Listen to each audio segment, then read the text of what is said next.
Hello students, welcome back. हमारा first practice paper unit and dimension का आ चुका है। इसमें मैंने बहुत ही अच्छे अच्छे क्वेश्चंस डाले हैं 10। अभी ऐसे ही और भी डीपीपीज आपके पास आएंगी। एक एक क्वेश्चन को समझ समझ के सॉल्व करना है। ये जेई नीट के मोस्ट इंपॉर्टेंट क्वेश्चंस हैं और कुछ आए हुए भी हैं अभी इसमें। पहला डीपीपी प्रैक्टिस पेपर जो आपके सामने आया है, देखिए आपके स्क्रीन पे। फर्स्ट क्वेश्चन देखिए, विच of the following sets can not enter into the list of fundamental quantities in any system of unit. ठीक है, चार ऑप्शंस आपके सामने हैं। चलिए आइए खेलते हैं कौन बनेगा करोड़पति। Okay, so let us start. अब देखो यहां पे इस क्वेश्चन में सबसे पहली जो चीज हमें समझने वाली है वो है, देखो क्वेश्चन नंबर ये फर्स्ट वाला पार्ट। ठीक है, which of the following sets can not enter into the list of fundamental quantities. ठीक है, fundamental quantities any system of unit. जैसे फर्स्ट ऑप्शन देखो क्या है, फर्स्ट ऑप्शन है लेंथ, मास एंड वेलोसिटी। अब अगर देखो length L, mass M, velocity क्या होता है, velocity equals to speed equal to distance upon time, displacement upon time, या एल टी माइनस वन, तो एल अपॉन टी ले सकते हैं। तो देखो लेंथ, मास और ये डिराइव्ड क्वांटिटी है, बट यहाँ पे जो टाइम है वो फंडामेंटल क्वांटिटी है, एक नई क्वांटिटी इसमें आ गई है। ठीक है, सेकेंड वाले केस में देखो, सेकेंड ऑप्शन में length, mass and velocity, sorry length, time and velocity. अब यहां पे देखना लेंथ, टाइम और वेलोसिटी, वेलोसिटी फिर से एल अपॉन टी। अब एल अपॉन टी देखो यहां पे क्या है, it is a derived quantity, it is a derived quantity जो कि लेंथ और टाइम से ही बनी है। यानी कि इसमें तो फिर फंडामेंटल कुछ बच ही नहीं रहा है। ठीक है, तो इसमें कोई नई क्वांटिटी नहीं बच रही, तो हमारा सेकंड ऑप्शन हो सकता है। लेकिन हमें थर्ड और फोर्थ को भी एक बार देखना पड़ेगा। थर्ड और फोर्थ में क्या है, देखो मास, टाइम और वेलोसिटी, देखो एल अपॉन टी, इसमें भी आ रहा है फंडामेंटल क्वांटिटी, यहाँ पे लेंथ। उसके बाद फोर्थ में कौन सी आ रही है, लेंथ, टाइम और मास। ये तो फंडामेंटल क्वांटिटीज ऑलरेडी हैं, मास, लेंथ और टाइम। तो हमारा सही ऑप्शन है इसका बी पार्ट, दैट इज, इसमें करेक्ट ऑप्शन आएगा कौन सा, which can not enter to the list of fundamental quantities, that is B, length, time and velocity. तो सही आंसर है हमारा बी पार्ट। क्लियर है, सही आंसर है हमारा बी पार्ट। चलिए नेक्स्ट क्वेश्चन देखते हैं, क्वेश्चन नंबर 2। ये देखो क्वेश्चन नंबर 2 आपके स्क्रीन पे आ गया है। थोड़ा सा, a physical quantity is measured and the result is expressed as N U, where U is the unit used and N is the numerical value. First application dimension का याद करो, dimension के फर्स्ट एप्लीकेशन में हमने ये पढ़ा था कि कोई भी क्वांटिटी अगर दूसरी क्वांटिटी में कन्वर्ट होती है तो न्यूमेरिकल वैल्यू और यूनिट ऑलवेज रिमेन्स कांस्टेंट। यानी कि हम वहां पे लिखते थे n1 u1 equals to n2 u2। ठीक है, उसी से हमने एक फॉर्मूला भी ड्राइव किया था अननोन क्वांटिटीज निकालने का। चलिए यहां से हम बात करते हैं, n is the numerical value if the result is expressed in the various unit then. अब चार ऑप्शन है हमारे पास, चलो इसको देखते हैं। चार ऑप्शन है हमारे पास, इसे रब करके चलिए, हाँ तो हम सॉल्यूशन पे आते हैं अपने सेकंड पार्ट के। सेकंड पार्ट के सॉल्यूशन देखो आप। अब फिजिकल क्वांटिटी मान लेते, अच्छा इसमें एक एग्जांपल लेते हैं, एक एग्जांपल ले लेते हैं। जैसे मान लेते हैं यहां से यहां तक की डिस्टेंस हमने ले ली 6 मीटर। ठीक है, तो बेसिकली ये 6 क्या है, 6 है न्यूमेरिकल वैल्यू, और मीटर क्या है, मीटर क्या है, यूनिट। ठीक है, 6 न्यूमेरिकल वैल्यू है और मीटर क्या है, यूनिट। अब मान लो इस 6 मीटर को मुझे लिखना है सेंटीमीटर में, तो ये कितना हो जाएगा, 600 सेंटीमीटर। देखो मीटर तो सेंटीमीटर पे कन्वर्ट हो रहा है यूनिट। ठीक है, ये आपकी U1 हो गई, ये U2 हो गई। ऐसे हम लिख सकते हैं N1 U1 is equal to N2 U2 लिख सकते हैं यहां से, है ना भाई। 6 मीटर हो चाहे 600 मीटर हो, दोनों सेम है, बस खाली कन्वर्जन ऑफ यूनिट है। अब इसी तरीके से हम यहाँ पे पूछ रहा है, अब physical quantity is measured and the result is expressed as N U. तो एन और यू हमारा क्या हो सकता है, एन जो है डायरेक्टली प्रोपोर्शनल होगा यू के, एंड उसके डायरेक्टली प्रोपोर्शनल, स्क्वायर के डायरेक्टली प्रोपोर्शनल होगा, अंडर रूट होगा या इनवर्सली होगा। तो इसमें हम देखते हैं, देखो N U is always constant, हम पढ़ते आ रहे हैं N U is always constant. यानी कि हम कांस्टेंट को अगर ले लें यहाँ पे k, तो n into u is equal to k, और n हम लिख सकते हैं और n is equals to k upon u, और we can write n is inversely proportional to u. ये कंडीशन हमारी पॉसिबल हो सकती है, और ये कंडीशन कौन सी है, option number D, n is directly proportional to 1/u, तो डी इज करेक्ट। ये है हमारा सेकंड पार्ट। बात समझ में आया कैसे निकला? ठीक है, आप स्क्रीन पे देख सकते हो। चलिए नेक्स्ट क्वेश्चन पे चले। थर्ड क्वेश्चन आपको दिख रहा है, थोड़ा स्क्रीन पे ले आते हैं थर्ड क्वेश्चन को भी। हाँ अब देखते हैं, ज्यादा आ गया। हाँ अब देखिए, if x is equals to AT plus BT square, एक इक्वेशन हमारे पास, ठीक है, where x is distance travelled by the body in kilometres while t is the time in seconds and the unit of BR, हमें b की unit निकालनी है। ये भी बहुत बढ़िया क्वेश्चन है, सिंपल सा क्वेश्चन है लेकिन बढ़िया है आपके सीखने के लिए। इनिशियल स्टेज पे बहुत अच्छे सीख सकते हो आप। देखो हम बात करते हैं थर्ड की। थर्ड स्क्रीन पे आ रहा है ये, ठीक है। चलिए थर्ड वाले की, तो इक्वेशन है हमारे पास x is equals to AT plus BT square, ठीक है, AT प्लस BT स्क्वायर। यहां पे हम प्रिंसिपल ऑफ होमोजेनिटी यूज करेंगे। प्रिंसिपल ऑफ होमोजेनिटी क्या कहता है? ध्यान रहे, LHS का जो डायमेंशन होता है, LHS का डायमेंशन, और ये किसके बराबर होता है? RHS के डायमेंशन के बराबर होता है according to principle of homogeneity. इस चीज को हम यहाँ पे यूज करने वाले, इस पार्ट को हम यहाँ पे यूज करने वाले, ठीक है। कैसे यूज करेंगे आप देखो, हमें इसका मतलब कि भाई LHS साइड और RHS साइड डायमेंशन सेम होंगे, एडिशन से तो कोई फर्क पड़ता नहीं डायमेंशन में, ठीक है। यानी कि x को हम इक्वेट कर सकते हैं BT स्क्वायर से। x का डायमेंशन होगा हमारा लेंथ और BT स्क्वायर। अच्छा, डायमेंशन की जगह यहाँ पे हम यूनिट ले लेते हैं क्योंकि हमें यूनिट निकालना है, ठीक है। तो हमें यूनिट निकालना है यहाँ पे, तो हम लिख सकते हैं x is equals to BT square. x की यूनिट, x की, अब देखो यहाँ पे क्वेश्चन में गिवन है कि x is distance travel in kilometre, तो यूनिट हमें दी है किलोमीटर। b की यूनिट हमें निकालनी है, और टाइम, टाइम किस में दिया है? सेकंड्स में। तो टाइम अगर हमारा सेकंड्स में है तो ये हो जाएगा सेकंड का स्क्वायर। तो यहाँ से हम निकाल सकते हैं b इज इक्वल्स टू, हम लिख सकते हैं यहाँ से b is equals to kilometre upon second square, और we can write kilometre per second square. अच्छा, कोई ऑप्शन है हमारे पास kilometre per second square? Yes, third option, kilometre per second square is the correct answer. इतना simple छोटा सा question था, kilometre per second square is the correct answer, ठीक है। आपके स्क्रीन पे दिख रहा होगा। चलिए क्वेश्चन नंबर 4, ये भी बहुत बढ़िया क्वेश्चन है, सामने आ रखा है, इसको कर लेते हैं। देखो क्वेश्चन नंबर 4, क्वेश्चन नंबर 4 आपकी स्क्रीन पे ये रहा। The physical quantity which has dimensional formula as that of energy upon mass into length। अब हमें बताना है कि ऐसी कौन सी क्वांटिटी है जिसका dimension formula energy upon mass into length के बराबर होगा। चलिए करते हैं।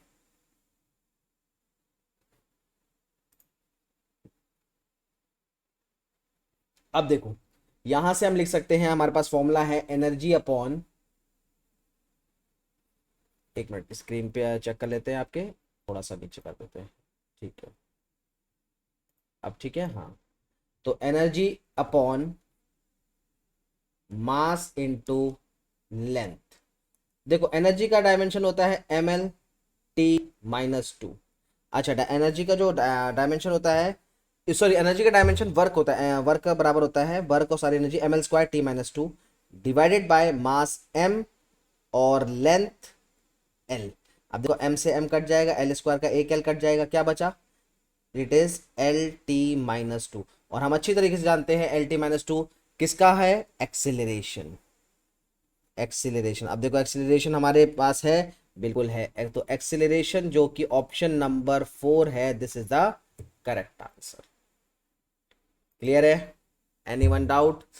चलिए, अगर कोई डाउट होगी तो आप मुझे टेक्स्ट कर सकते हैं, आपको मैं फिर से उसको एक्सप्लेन कर दूंगा। नेक्स्ट है फिफ्थ क्वेश्चन। फिफ्थ क्वेश्चन दिखाते हैं हम आपको, ये रहा आपके स्क्रीन पे, थोड़ा ज्यादा चला गया। अब देखिए, सपोज, अब देखो ये वाला जो क्वेश्चन है इसको ध्यान से समझना है। Suppose a quantity x can be dimensionally represented in terms of m, l and t, that is x is equals to m a b l b t c। the quantity mass can always be dimensionally represented in terms of इतनी, can never be, may be और may be represented, जो भी a equal to 0 और a equals to unequal to 0 दिया। बच्चों एक चीज मैं आपको बता दूं, इस टाइप के क्वेश्चंस को बहुत कामली आपको सोचना पड़ेगा, क्योंकि देखो ये जो क्वेश्चन है हमारे पास, ये नेवर और ऑलवेज ये बहुत कंफ्यूजन क्रिएटिंग है।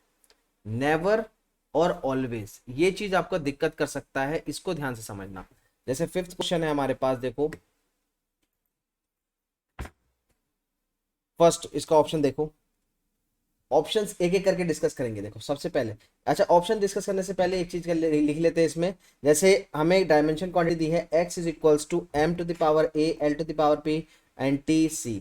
ठीक है, अब हमें बोला है x can be dimensionally represented in terms of m l t, that is this the quantity mass can always be dimensionally represented in terms of l t and x। अब ये चीज देखो, पहली बात है ऑलवेज। अब हम यहाँ पे अगर मास को रिप्रेजेंट करना चाहें m की पावर a, तो कैसे रिप्रेजेंट करेंगे, x upon l b t power c, ऐसे रिप्रेजेंट करेंगे।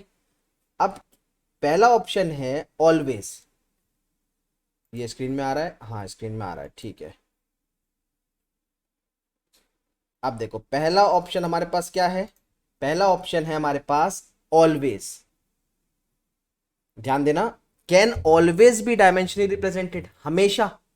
चलिए हम ऑलवेज पे आते हैं, अभी आएंगे। दूसरा है नेवर, नेवर मतलब कभी नहीं, ऑलवेज मतलब हमेशा, नेवर मतलब कभी नहीं। तो क्या ऐसा पॉसिबल होगा कि हम कभी नहीं कर पाएंगे, ऐसा तो पॉसिबल नहीं होगा। ऑलवेज का हम अभी इस पे आएंगे। तीसरा ऑप्शन पे देखते हैं पहले। तीसरा ऑप्शन है हमारा a इज इक्वल टू 0 पे may be represented in terms of L T. अगर a 0 हो जाएगा तो बेटा एक बात बताओ, एक ध्यान से देखना, अगर a 0 हो जाएगा तो यहाँ तो m की पावर a मतलब m की पावर 0, ये तो मास की क्वांटिटी खत्म हो गई। तो c तो पॉसिबल हो नहीं सकता, सी तो पॉसिबल नहीं हो सकता, क्योंकि m की पावर 0 1 हो जाएगा, मास की क्वांटिटी ही खत्म हो जाएगी। चौथा ऑप्शन है हमारे पास D, a is unequal to 0। अगर a 0 नहीं होगा तब उसको हम l और t के टर्म्स में रिप्रेजेंट कर सकते हैं, तो यही सही ऑप्शन है। ठीक है, ऑलवेज क्यों नहीं हो सकता, क्योंकि देखो अगर a इक्वल टू 0 हो गया तो वैसे ही रिप्रेजेंट नहीं कर पाएंगे, तो सी नहीं, अगर सी नहीं होगा तो a भी नहीं होगा, नेवर का मतलब ही नहीं बनता। ठीक है, तो डी हमारे पास करेक्ट ऑप्शन है, a इज अनइक्वल टू 0 पे, इस क्वेश्चन का सही आंसर। ठीक है, चलिए क्वेश्चन नंबर 6 पे आते हैं। देख ये रहा क्वेश्चन नंबर 6 आपके स्क्रीन पे। If the unit of length be doubled, then the numerical value of the universal gravitation constant g will become, with respect to the present value, double, half, 8 times और 1/8 times। ये तो थोड़ा सा समझने वाला question है और उसको सॉल्व करने वाला क्वेश्चन है, इसे आराम से सॉल्व करते हैं। देखो चलिए, ये हमारा क्वेश्चन नंबर कौन सा है, क्वेश्चन नंबर 6। सबसे पहले तो मैं यहाँ पे बताऊंगा आपको कि यूनिवर्सल ग्रेविटेशन कांस्टेंट जी को हम कैसे लिखते हैं, न्यूटन मीटर स्क्वायर, उसकी यूनिट क्या होती है, न्यूटन मीटर स्क्वायर पर KG square, newton metre square पर केजी स्क्वायर। क्या स्क्रीन पे आ रहा है आपके, ठीक है। चलिए न्यूटन मीटर स्क्वायर पर केजी स्क्वायर। अच्छा न्यूटन की इस यूनिट, न्यूटन होता है 4 F is equal to M into A, mass KG, acceleration metre पर सेकंड स्क्वायर, तो केजी मीटर पर second square into metre square upon KG square. तो 1 kg से 1 kg कट गया, तो ये आ गया हमारा metre cube upon KG into second square. ये हो गई जी की वैल्यू। ठीक है, अब हमें इसके बेसिस पे करना है यूज। हम यहाँ पे क्या करेंगे, देखो यूज हम वही चीज करेंगे जो हम करते आ रहे हैं, अभी पिछले वाले उसमें भी करा था हमने। पहले तो इसका डायमेंशन निकाल लेते हैं यहाँ से। जी का डायमेंशन क्या होगा, देखो जी का डायमेंशन होगा, के जी नीचे है तो m-1, मास m क्यूब है यानी कि l क्यूब, और नीचे है सेकंड्स का स्क्वायर यानी कि t-2। ये हो गया इसका g का डायमेंशन। अब हम क्या यूज करेंगे यहाँ पे, using n1 u1 is equals to n2 u2। कैसे यूज करेंगे ये n1 u1 is equals to n2 u2, आप देखो क्वांटिटी सेकेंड टाइम में डिफर कर रही है। ठीक है, मैं उसको पूरा फॉर्मूला सही नहीं कर रहा, आराम से इजी वे में शॉर्ट फॉर्म में कर रहा हूं मैं इसको। क्वांटिटी डिफर कर रही है तो n1 हमारे पास कितनी है, देखो ये हो जाएगा g इंटू, डायरेक्ट फॉर्मूला में अप्लाई कर रहे हैं, g इंटू यूनिट कितनी है m-1 l cube t-2 is equals to n2 हमें निकालना है, n2 जो हमें निकालना है अब इसका। ठीक है ना, अब क्या होगा चेंज करने का, और सेकेंड यूनिट, अब देखो सेकेंड यूनिट क्वेश्चन में देखो क्या है, सेकेंड यूनिट क्वेश्चन में दिया है if the unit of length is doubled, length को डबल कर दिया, ध्यान रहे, मास को चेंज करा है नहीं, मास वही रहेगा, तो मास क्या रहेगा m-1, लेंथ को डबल कर दिया तो l की जगह क्या आ जाएगा 2l³ और t-2 ऐसी रहेगा। ठीक है, अब देखो भाई m-1 कट जाएगा, l³ कट जाएगा, t-2 कट जाएगा, बचेगा क्या n2 इंटू 2 का क्यूब जी। तो यहाँ से n2 निकाल लेते हैं तो g/8 आ जाएगा, जिसे हम लिख सकते हैं और n is equals to 1/8 into g. ये हो गया हमारा आंसर, यानी कि 1/8 टाइम्स। अच्छा 1/8 टाइम्स हमारे पास है, हाँ, तो ये ऑप्शन नंबर 4 हमारे पास है 1/8 times, which is the correct answer. तो ये इसका करेक्ट आंसर है। ठीक है, 1/8 टाइम्स। तो ये था हमारा क्वेश्चन नंबर 6। क्वेश्चन नंबर 7 पे आते हैं। देखो question number 7, in the given system, अब देखो क्वेश्चन नंबर 7 हम जो कर रहे हैं, in the given system of unit और 1 unit of mass equals to 2 kg, 1 unit of length. अब देखो इसमें भी यूनिट कन्वर्ट हो रही है, यूनिट कन्वर्ट हो रही है, तो हम उसको उसमें भी वही चीज करेंगे। देखो सेम, बहुत आसान होते हैं यूनिट कन्वर्जन वाले, तो सेम इसी चीज को यूज करते जाओ। देखो यहाँ पे क्या करेंगे हम, क्वेश्चन नंबर 7 है हमारे पास। ठीक है, क्वेश्चन नंबर 7 देखो हमारा क्या कह रहा है, it in a given system of unit 1 unit of mass equals to 2 kg, 1 unit of length 5 metre और टाइम चेंज हो गया 5 सेकंड में। इन दिस सिस्टम 1 न्यूटन को रिप्रेजेंट करना है। ठीक है, तो हम यूज करेंगे n1u1 is equals to n2u2। सबसे पहले ये हम यूज करेंगे। अच्छा, इसको यूज करने का सही तरीका देखो, यहाँ पे n1 हमें क्या गिवन है, हमें यहाँ पे n1 कितना गिवन है 1 न्यूटन, हमें ऑलरेडी n1 दिया हुआ है 1 न्यूटन। ठीक है, अच्छा n2 हमें निकालना है, n2 हमें फाइंड करना है, तो हम लिख लेते हैं n2 हमें फाइंड करना है। ठीक है, u1 कितना है,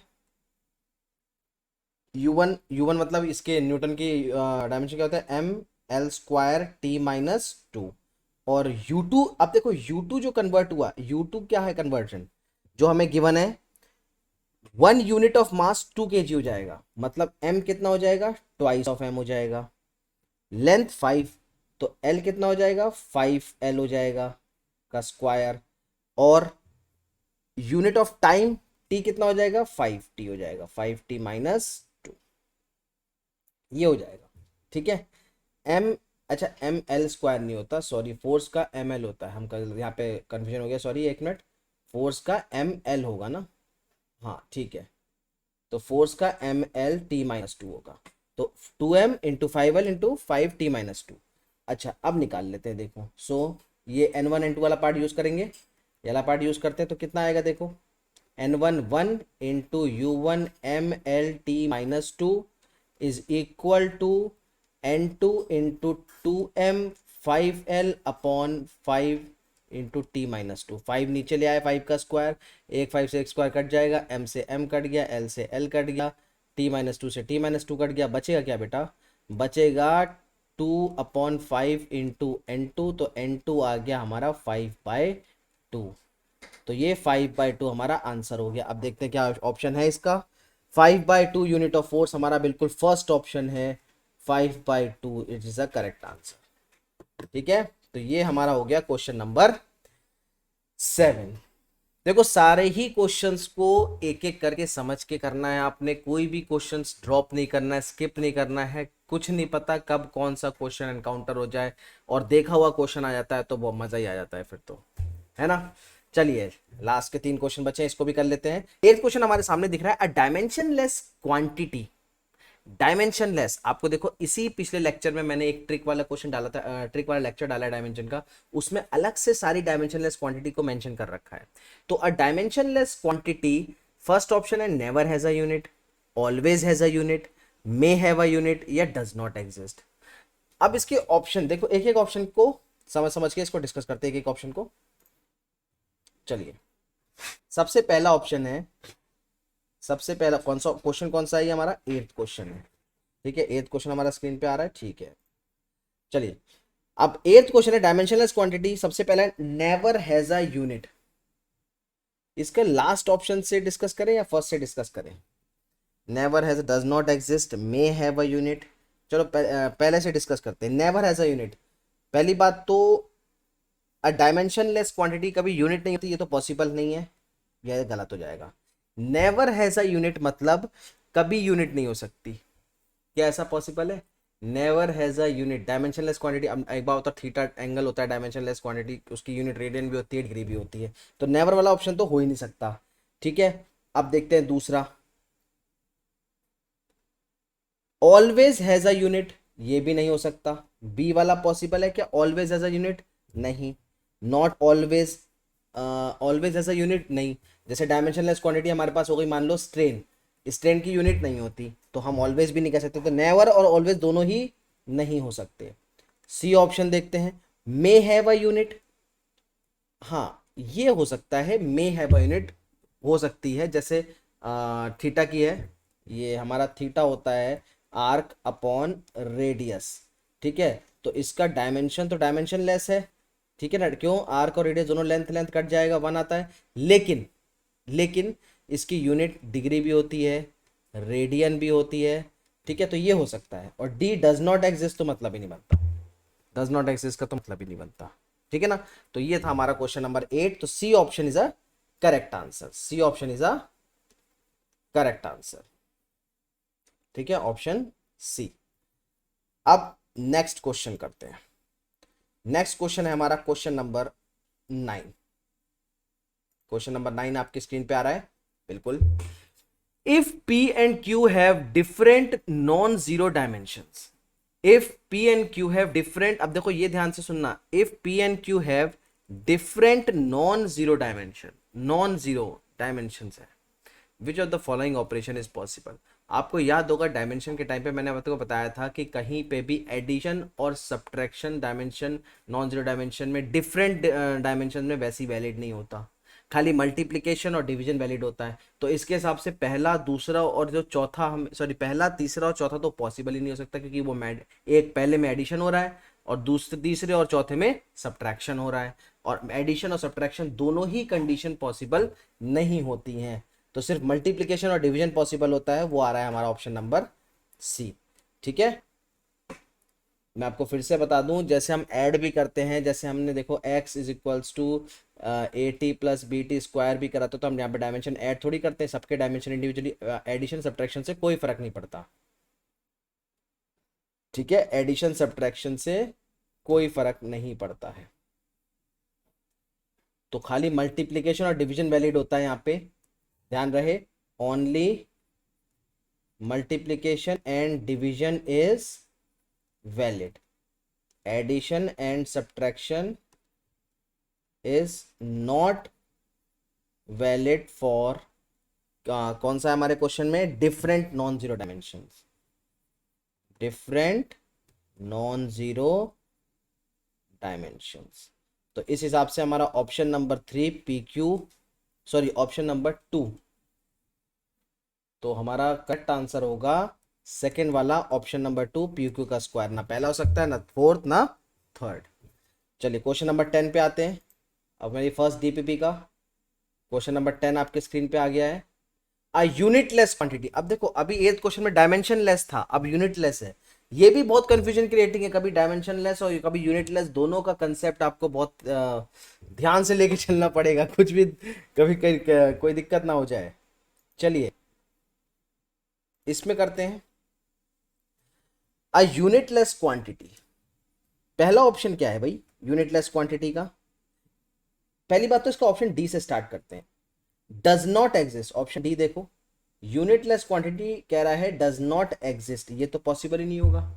ऐसा हो सकता है कि यूनिट लेस क्वांटिटी एग्जिस्ट ना हो। अब यूनिटलेस क्वांटिटी होती है जैसे स्ट्रेन, डायमेंशन लेस भी होती है, यूनिट लेस भी होती है, इट्स अ रेशियो, तो क्या ये एग्जिस्ट करती है? नहीं करती, करती है, तो डी ऑप्शन तो देखो वैसे नहीं हो सकता।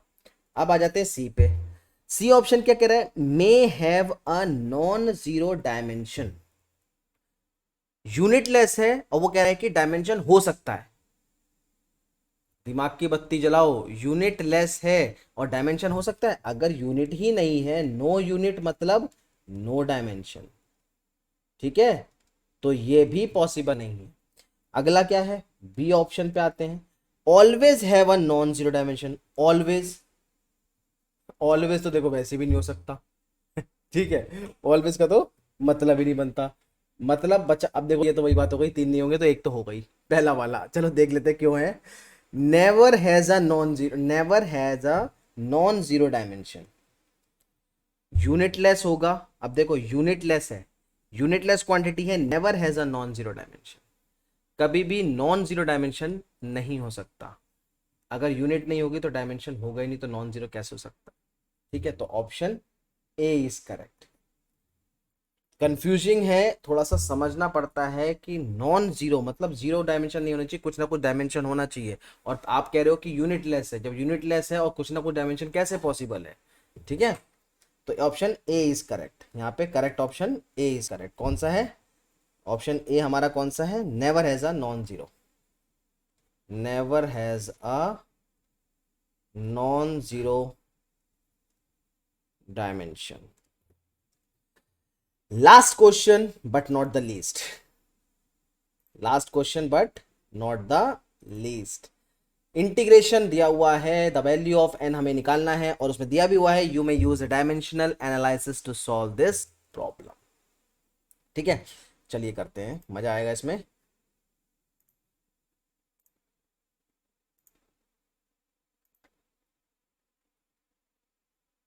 हाँ, लास्ट क्वेश्चन देख लेते हैं आपके स्क्रीन पे ये। अब देखो क्वेश्चन हमारे पास है 11th question, integration of dx upon under root 2ax minus x square is equal to a to the power n sine inverse x upon a minus 1। आपको याद होगा ट्रिग्नोमेट्रिक रेशियोज डायमेंशनलेस क्वांटिटी में आता है, तो हमें यहीं से पता लग गया भाई इस पार्ट का तो ये पार्ट तो डायमेंशनलेस है, ये पार्ट तो हमारा डायमेंशनलेस हो गया। अच्छा, इंटीग्रेशन एडिंग वाला केस होता है, और एडिशन और सब्ट्रैक्शन वैसे वैलिड नहीं होते, addition and subtraction not valid, तो इसका भी कोई फर्क नहीं पड़ता। बचा क्या, इसको लिख लो, dx upon under root 2ax minus x square is equals to a to the power n बचा। अब हमें n निकालना है यहाँ से। एक बात बताओ, dx का dimension length upon under root 2ax length l square minus x square, मतलब एल स्क्वायर, माइनस वैल्यू से वैलिड नहीं होता, यानी कि फिर से ये आ गया एल अपॉन एल, कट के क्या आया 1। इसका मतलब a to the power n 1 कब होगा, जब n इज इक्वल्स टू 0 होगा। ये हो गया हमारा आंसर। अच्छा, n इज इक्वल्स टू 0 कोई ऑप्शन है, A option 0 is the correct answer. इतना सा पार्ट था बस। ठीक है ना, देखने पे नहीं जाना है कि हमारा न्यूमेरिकल्स इतना इतना डिफिकल्ट है, कैसे होगा। बहुत आसान है, बस खाली जो आपने कंसेप्ट पढ़ रखा है उसको यूज करना है, और एक एक बार जब ये क्वेश्चंस ऐसे करते जाओगे आपको धीरे धीरे चीजें दिमाग में बैठती जाएंगी, समझ में आती जाएंगी। ठीक है, नेक्स्ट डीपीपी का वीडियो। अच्छा, इसके साथ में ये पूरी जो डीपीपी मैंने बनाई है 11 क्वेश्चंस की, ये मैं आपको डिस्क्रिप्शन बॉक्स में इसका लिंक डाल दूंगा, इसके पीडीएफ की। ठीक है, चलिए पढ़ते रहिए, मिलते हैं नेक्स्ट लेक्चर में। Thank you, good bye.